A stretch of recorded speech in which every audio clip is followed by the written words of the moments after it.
इस दुनिया को ये हुआ क्या, कहीं पर ठरकी बुड्ढा तो कहीं पर हर्रामी बुड्ढा। ये बाबा भोसड़ी वाले आपके रिलेशनशिप के नाम पर बकसुदी बस बुड्ढे ही पेलेंगे क्या? इस पूरे दुनिया में इन दोनों को छोड़कर कोई और लड़की नहीं है जो बकसुदी के मामले में इन दो बुड्ढों को भी पीछे छोड़ दे?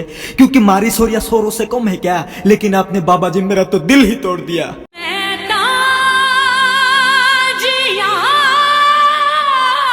आखिर आपके राज में इतनी बड़ी हिपोक्रेसी क्यों? क्यों बाबा जी क्यों?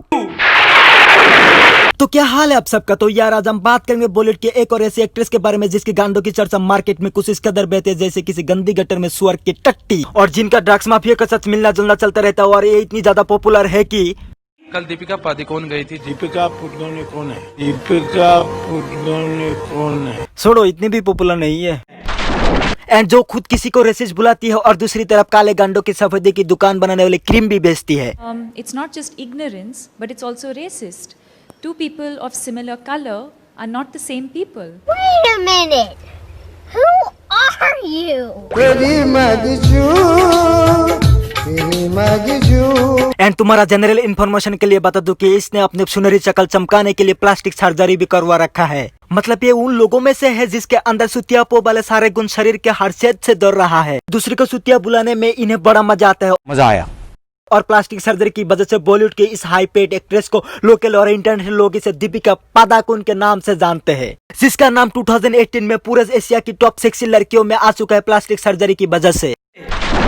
एंड इनकी गिनती बॉलीवुड की उन चुनिंदा लोगों में होता है जो अपने आप को एक पॉपुलर सेलिब टट्टी दिखाने के लिए इंटरनेट से फेक फॉलोअर्स खरीदते हैं, ताकि कोई भी साधारण इंसान इनके सोशल मीडिया अकाउंट देखकर बोले अरे ये तो सेलिब्रिटी टट्टी है। एंड उन्हीं अकाउंट्स पर ये बिलाती चड्डियां बेचकर उन बिलाती कंपनी से अपने हर एक पोस्ट के लिए 1 से 2 करोड़ रुपया चार्ज करके उन कंपनी का बड़े प्यार से ही चुतिया काट देती है।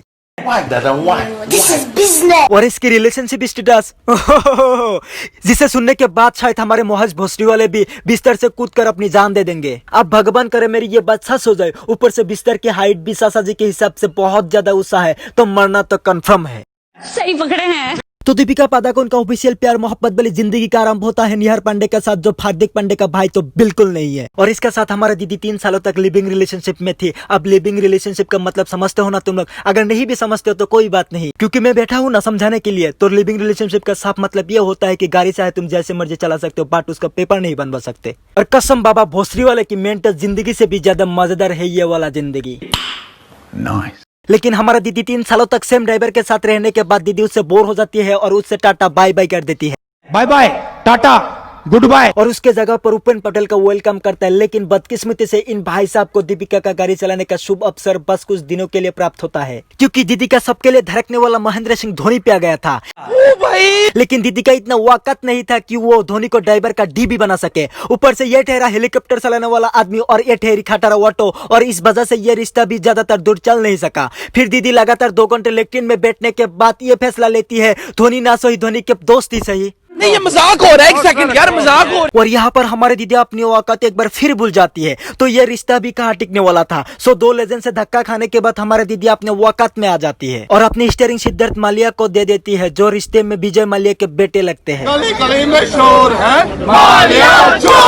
एंड सिद्धार्थ को दीपिका की गाड़ी इतना ज्यादा पसंद आया कि खुश होकर हमारे पादुकोण को फ्लैट गिफ्ट कर देता है और किंगफिशर की फैशन शोज में मॉडलिंग करने का चांस भी देता है। लेकिन सूत्रों के माने तो विजय मालिया चोर है और उसका बेटा गे है। और हमारा बड़ा बुजुर्ग बार बार ये कहता है अगर तुम गाड़ी चला नहीं सकते तो तुम गाड़ी को कितना भी साफ और सजा क्यों न लो, वो गाड़ी तुम्हारे पास ज्यादा दिनों तक टिकने नहीं वाला है। और इसके साथ भी बिल्कुल ऐसा ही हुआ।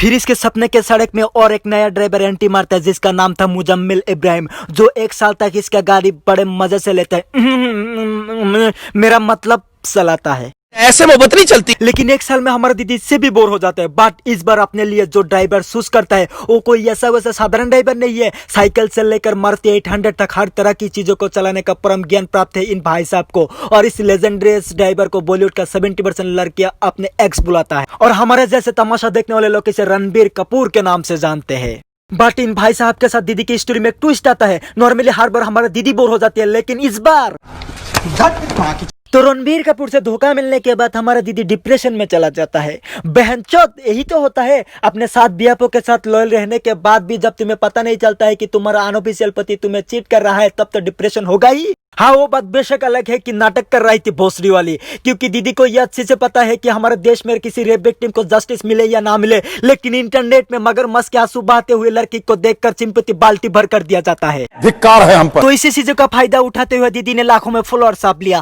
और साथ में डिप्रेशन भगाने के धंधा भी खोल लिया। एंड फ्रेंड, उसी कंपनी का प्रमोशन करते हुए हमारी दीदी सुशांत के डेट के बाद अपने ट्विटर पर डिप्रेशन के रिलेटेड 11 पोस्ट डालते हैं, जिसमें से एक पोस्ट में ये लिखा था, depression is a form of mentally illness. मतलब इन बॉलीवुड के हिसाब से ये लौंडा मेंटली एकदम टनाटन है, लेकिन ये मेंटली बीमार है।